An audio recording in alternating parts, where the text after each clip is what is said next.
Greetings, community. My name is Tyson, and in the fall of 2021, Sister Zakia of Racial Justice Now, in collaboration with Brotherly Love, reached out to me to kick off a new program with some youth that they were working with in the Silver Spring, Maryland area. Building on our past collaborations in community organizing and activism, we knew we wanted to create a program where the youth would be exposed to their history, culture, and tradition, especially revolutionary history. We wanted to integrate martial arts and self-defense training with all that historical content. These discussions led to the birth of what became the Black August Summer Institute. Black August Summer Institute was an opportunity for our young people to learn about their history, their culture, their tradition, to build community with each other. Greetings, community. My name is Tyson Amir. I'm the author of the books Black Boy Poems, the Black Boy Poems Curriculum, and I'm the founder and director of Freedom Soul Media Education Initiatives, and I am the architect of what we can call the Black August Summer Institute. This was a program that was inaugurated this year in the beginning of August with a group of 7 young brothers. 2 brothers from the East Coast, from the Silver Springs, Maryland area. And we have 5 young brothers from the Oakland, East Bay area, and brought these brothers together to give them a memorable, transformative, immersive experience.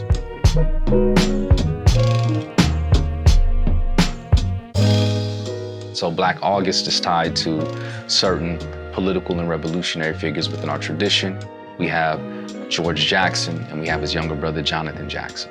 The full name for our program was the George and Jonathan Jackson Black August Summer Institute, because we wanted to uplift the tradition of our ancestors. 2 revolutionary figures, George Jackson, a political prisoner who was held unfairly and unjustly. His younger brother, Jonathan Jackson, who at the age of 17 made the decision to take matters into his own hands to try to liberate his brother and other comrades of his brother who were unfairly held in these prisons in the United States of America. And all of that history surrounding George and Jonathan Jackson was right here in the soil of the Bay Area.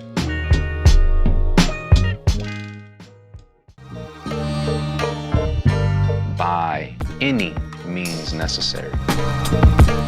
And we're talking about self-defense. This society wants to be, your only response can be nonviolence. You should not know how to defend yourself. You can only respond by some type of protest or using your voice in some way. Those are great methods. If it'll work in accomplishing that goal, use those methods. But everybody should know how to defend themselves. You should be in control of your body and know how to use your body to protect yourself and to protect your family and to protect your community. We want to make sure that our community has that. And then we can talk about self-defense on multiple levels, but what we were bringing to our young people in this program was self-defense on the physical level, knowing how to use your body to protect and defend yourself. And in order to make sure that these young brothers who learned from this rich curriculum of martial arts and self-defense, I brought one of my brothers in who's a credible instructor in the discipline of Krav Maga and other martial arts disciplines as well, Coach Cannon. So Coach Cannon is an amazing instructor, and he was able to connect with these brothers right away. Day one, when we started, they met Coach Cannon. It was time to get busy. So he connected with each one of the brothers in the program and was able to assess their level and then give them instruction that allowed them to progress and progress rapidly. So Coach Cannon, who represents Mud and Lotus, Baja, and you see me representing that right here because this is the school that I also train in as well. And I think that's another beautiful aspect of it. What we were asking the brothers to do was stuff that we do ourselves. With that, you get this intergenerational learning experience and you get a model of sustainability. These young brothers absorbed this. They absorbed this information and they made it a part of themselves. The way that they moved on day 1 was completely different on day 4. And that's power right there. That's freedom right there. And so for us, when it came to making sure that our young people were gonna have a credible instructor who was going to be able to connect with our young people and deliver this instruction in a way that is necessary, Coach Cannon. Mud and Lotus, he did an amazing job. They're working really hard. They're learning super fast. It's nice to work with young people that have energy, and you can tell that they're incorporating it into their muscle memory right away also.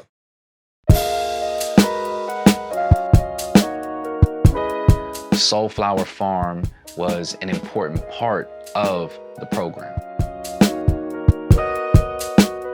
So we're indebted to Sister Maya, who's the owner of Soulflower Farms, who was gracious enough to allow us to host our program at her farm. So she's a Black woman, it's a Black-owned farm.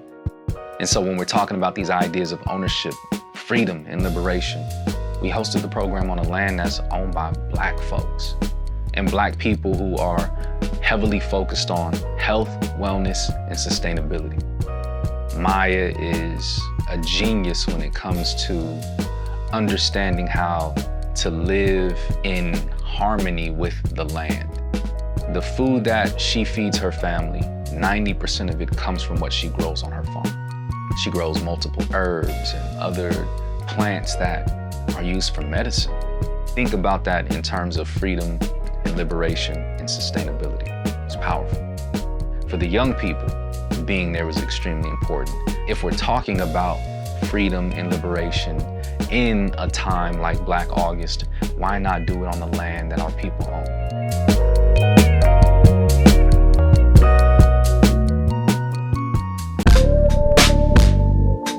I want to take you through a day of what the Black August Summer Institute looked like. All the brothers who were participating in the program were expected to be at Soulflower Farm at 10 a.m. So we dedicated the first part of the day to the Krav Maga training. It's time to start warming up. Coach Cannon gets the group together. It's time for us to run. We start out with one of our Krav Maga warm-up training drills, shoulder touch or shoulder knee touch. That gives you an opportunity to practice a little bit of your striking as well as some of your defense tactics. And then we begin exposing them to more aspects of the Krav Maga curriculum. You start out with the different strikes of Krav, strikes with your arms, and then you learn your strikes with your legs. So knee strikes, your front kick, groin kick. So then we put them in specific scenarios, one-on-one scenarios, or multiple attacker scenarios, and then give them an opportunity to practice those skills. We then ramp up the intensity behind the way that we want them to demonstrate their understanding and their mastery of those skills. Sometime between 12, maybe 12:30, we're wrapping up with that training, and then we're giving the brothers a break for lunch. After the lunch break, we're trying to use all of that momentum that we've generated to wake up the mind, because we're going to be going into a curriculum session. Before we jump into the curriculum content in the classroom, we would come back and we would engage the body again. We do some yoga. And in that yoga session, we do some deep breathing, we're engaging the body, and then we're stretching. And that's all part of repairing and recovery from the training that we did earlier in the day. The breathing helps with the recovery, but it also helps with waking up the mind. So we're present in our classroom session for the content that we're going to experience. It's a full integrative wellness experience, because breathing is such an important part of self-defense.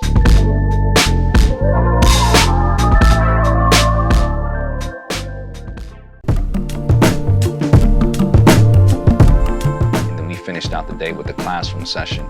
And in that classroom session, we talked about different aspects of Black August. We may have focused on some historical personalities, historical events, or talked more about just revolutionary theory, philosophy, the ways that what we did throughout the day reflect the revolutionary traditions of our ancestors. All throughout, we wanted to make sure that everything that we did was connected. Every day we did that, and we built on the momentum of the previous days.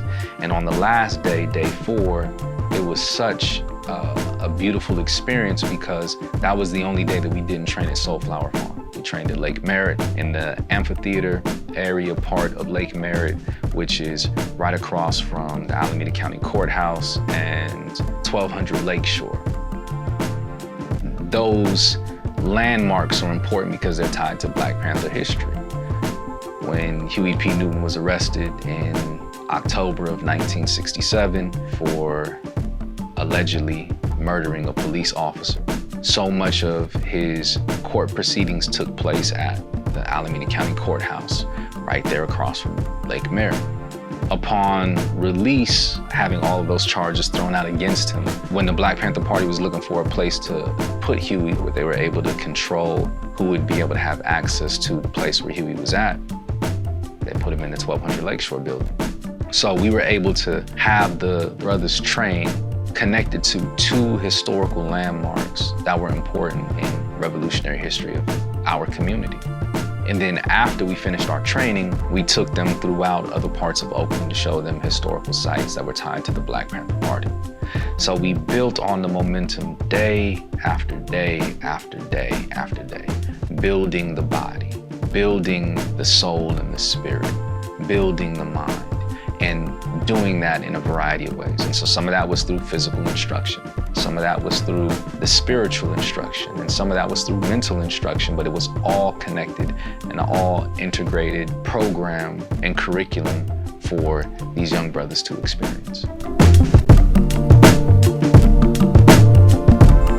I'm Zakiya Sankara Jabbar. I am the co-founder of Racial Justice Now, and we're here in Oakland to do some leadership development, manhood training and development. You know, this vision Tyson and I have talked about for months. We wanted to bring the youth from the East Coast here to learn about the history of the Black Panther Party and the history of just Black revolutionary organizations, and just immerse our young people in their history, something that they can be proud of, something that they certainly won't learn in school and won't hear positive things about from the sort of mainstream apparatus here in the United States.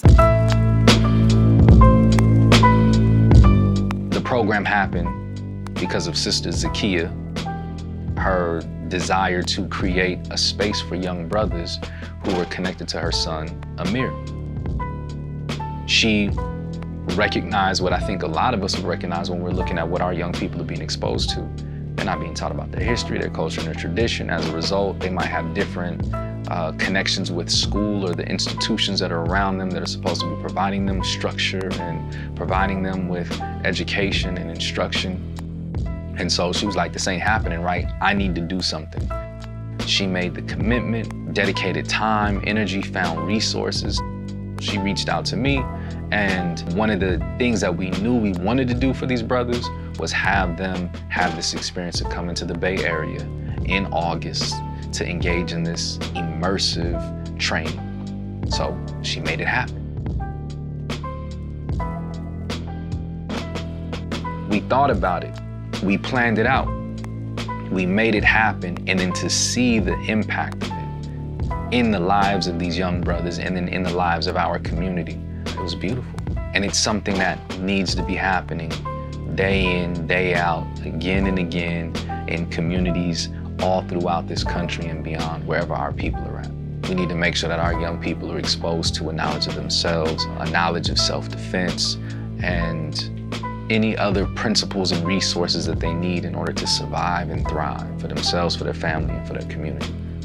One of the things that came up immediately once we were wrapping up on day 4 was, when are we doing this again? Because they felt the value in what we did, and they wanted to make sure that this wasn't something that was just a once-in-a-lifetime thing for them. And so we said, of course, we're gonna do this again for y'all.